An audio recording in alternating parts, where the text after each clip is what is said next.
पाकिस्तान ने पिछले कुछ वर्षों में अपने स्पेस प्रोग्राम पर बड़ा ही ज़बरदस्त काम शुरू किया है और ये एक इंस्टीट्यूशनल पॉलिसी लग रही है, क्योंकि पिछली हुकूमत में नवाज शरीफ के दौर में भी इस पर बड़ी तेज़ी से काम हो रहा था और अब इमरान खान के दौर में भी ऐसा ही लग रहा है कि इस पर बहुत तेज़ी से काम हो रहा है। साफ नज़र आ रहा है कि पाकिस्तान के स्पेस रिसर्च प्रोग्राम में बहुत ही लंबे इरादे हैं। आइए देखते हैं वो इरादे हैं क्या। मैं हूँ नुमान आबिद। पाकिस्तान ने कुछ ही देर पहले 2 सैटेलाइट लॉन्च किए हैं। दोनों सैटेलाइट चीन से लॉन्च किए गए हैं। साइंस और टेक्नोलॉजी के वज़ीर फवाद चौधरी पहले ही ऐलान कर चुके हैं कि हम 2022 तक पहला पाकिस्तानी स्पेस में भेज देंगे। चीन के साथ मिलकर पाकिस्तान स्पेस में जाने का शॉर्टकट ढूंढ रहा है। पाकिस्तान अपने सैटेलाइट चीन से ही लॉन्च कर रहा है, क्योंकि पाकिस्तान में लॉन्चिंग सिस्टम बनाना ज़्यादा महंगा है। लेकिन यहाँ पर 2 सवाल पैदा होते हैं। पहला ये कि पाकिस्तान को अचानक ही स्पेस में जाने की इतनी जल्दी क्यों पड़ गई, और दूसरा ये कि स्पार्को की अहलियत कितनी है, इसकी अचीवमेंट्स क्या हैं और कमियाँ कहाँ पर हैं। तो पहले ज़रा यही देखते हैं कि स्पार्को की तारीख क्या है। 1961 में जनरल अयूब का दौर था। पाकिस्तान उस वक्त बहुत अमीर हुआ करता था। तब जहां अमेरिका और रूस के दरमियान स्पेस में जाने की दौड़ लगी हुई थी, वहीं जनरल साहब ने पाकिस्तान में space and upper atmosphere research commission यानी स्पार्को को बना दिया। उस वक्त डॉक्टर अब्दुल सलाम को स्पार्को की लीडरशिप दी गई। तब अमेरिका के साथ बहुत दोस्ती थी। उसी वक्त स्पार्को ने रहबर 1 रॉकेट स्पेस में भेजा और दुनिया में स्पेस में पहुंचने वाला 10वां मुल्क बन गया। तब स्पार्को और नासा मिलकर बहुत से मिशंस पर काम कर रहे थे। साउथ एशिया में पाकिस्तान स्पेस रिसर्च का इदारा बनाने वाला पहला मुल्क था।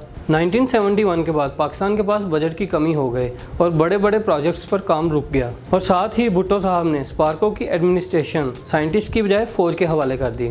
स्पार्को के सारे अहम ओहदों पर फौजी एहलकार तैनात कर दिए गए।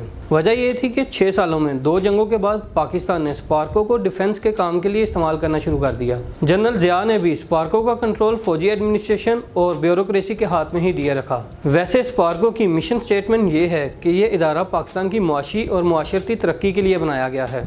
हल्का फुल्का काम तो चलता रहा, लेकिन कोई बड़ी अचीवमेंट स्पार्को ने नहीं की। 1990 में स्पार्को ने बदर 1 लॉन्च किया। ये कम्युनिकेशन सैटेलाइट था। फिर 1996 में बदर 2 लॉन्च किया। गौरी और शाहीन मिसाइल की डेवलपमेंट में भी स्पार्को का हिस्सा है। हालांकि ये मिसाइल खान रिसर्च लैब्स में तैयार हुए हैं। 2005 में मुशर्रफ साहब ने कहा था कि हमने बहुत वक्त ज़ाया कर दिया है और अब हमें तेज़ी से खलाई तहकीक पर काम करना होगा। मुशर्रफ साहब के दौर में ही पाकसेट पर काम शुरू हुआ, जो इस वक्त पाकिस्तान का सबसे अहम कम्युनिकेशन सैटेलाइट है, और आखिर में 2018 में PRSS-1 लॉन्च हुआ।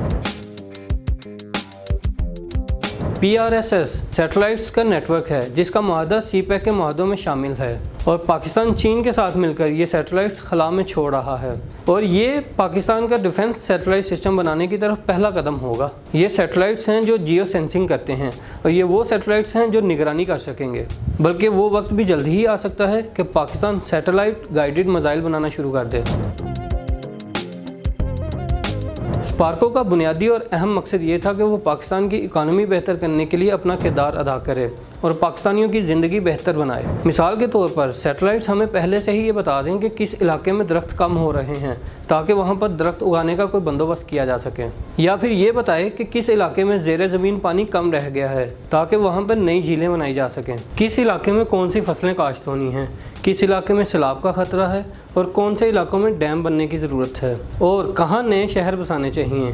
काम तो ये था सैटेलाइट्स का, लेकिन जंगों की वजह से स्पार्को का रुख डिफेंस की तरफ मोड़ दिया गया। अब दोबारा स्पार्को अपने असल मिशन की तरफ वापस आ रहा है और साथ साथ वो डिफेंस का काम भी करेगा। अब समझ तो आ रही है कि बेशक बजट कम हो, मतलब इतना कि शायद नासा की एक दूरबीन का बजट इतना हो जितना स्पार्को का है, लेकिन बहरहाल स्पार्को में अब बेहतरी आ रही है। लेकिन जाने से पहले मेरी फवाद चौधरी साहब से ये अपील है कि खुदा के लिए स्पार्को की वेबसाइट ही अपडेट कर दें। अगर रॉकेट साइंस वालों की अपनी वेबसाइट ऐसी होगी तो कैसा इंप्रेशन जाएगा।